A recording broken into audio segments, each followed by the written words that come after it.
ଅନେକ ଦୁର୍ଘଟଣା ଘଟୁଛି ଲୋକମାନେ ସେଥିରୁ କିପରି ମୁକ୍ତି ପାଇବେ आज ଗ୍ରାମରୁ ସହର ଯାଏ ଲୋକମାନଙ୍କୁ ସଚେତନ କରାଇବେ। ଧନ୍ୟବାଦ। ମୟୂରଭଞ୍ଜ ଜିଲ୍ଲା ରାଇରଙ୍ଗପୁର ରେ सड़क सुरक्षा सप्ताह अवसर में उपजिलापाल द्वारा सचेतनता रथ उद्घाटन करा जायछि। तेबे आज रायरंगपुर अतिरिक्त परिवहन कार्यालय आनुकूल्य बामनघाटी उपजिलापाल कार्यालय ठारे सड़क सुरक्षा परिवार रक्षा एक सचेतनता रथ को उपजिलापाल सरोज दास सबुज पताका देखाई उद्घाटन करिसेंती। एही कार्यक्रम में उपजिलापाल समेत अतिरिक्त परिवहन अधिकारी इंजीनियर संदीप पाइकराई उपस्थित रही सरकारक जानवाहन चलाचल नियम को सम्मान दे अनुपालन करने समस्त परामर्श देथिले। सुरक्षा सप्ताह चलती बर्तमान 1 ରୁ 7 पर्यटन लोक मैंने केमी सचेतन हे से विषय में रैली माध्यम लोक सचेतनता करवा प्लस आमर एनफोर्समेंट अच्छी एनफोर्समेंट करूँ एनफोर्समेंट माध्यम सतर्क फाइन ये करूँ तेणु केमी लोक मैंने सचेतन हे एक्सीडेंट कम काजुआलिटी जीरो हम से ये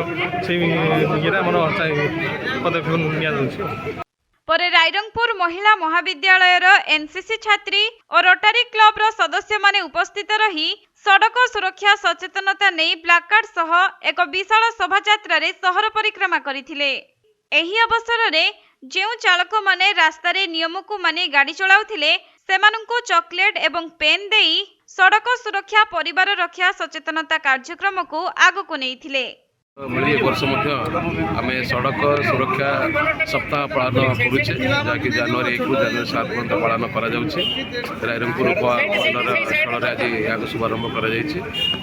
आपण जानिथिबे एई सड़क सुरक्षा सप्ताह जो पालन करा होछि यार मुख्य उद्देश्य रोचे जे जनसाधारण पाखर आम यही वार्ता पहुँचाइबा जे सेमाने सड़क जो व्यवहार कर कौ भाया सतर्कता से अवलंबन करने दरकार जहाँद्वारा कि आम जो धन जीवन अन्य क्षयक्षति घटुची से आम बर्ती पार बहुत मात्रा आम से बंद रही पार यही सब वार्ता नहीं आम आज गोटे रथ आम शुभारंभ कर जो रथटी कि आम उपखंडर समस्त पंचायत समस्त एरिया को जीव और से वार्ता पहुँचाइब जे किभଳି आपण मैंने जिते सड़क को व्यवहार कर कौन कौन सुरक्षा आपण मैंने अवलंबन करने दरकार लोक मान से वार्ता पहुँचाइब। पिला आज गोटे रैली आम सुधा उठान करूँ से रैली पिला वार्ता जनसाधारण मान देवे जे सड़क व्यवहार जो आप कौन कौन सुरक्षा अवलंबन करा उचित। तेणु मु आशा करुँच वार्ता सब लोक पाखे पहुँचेब और आगामी दिन लोक मैंने जो सड़क व्यवहार करेंगे सुरक्षा अवलंबन करेंगे। मयूरभंज जिला रायरंगपुर सुनील कुमार महापात्र रिपोर्ट के लाइव।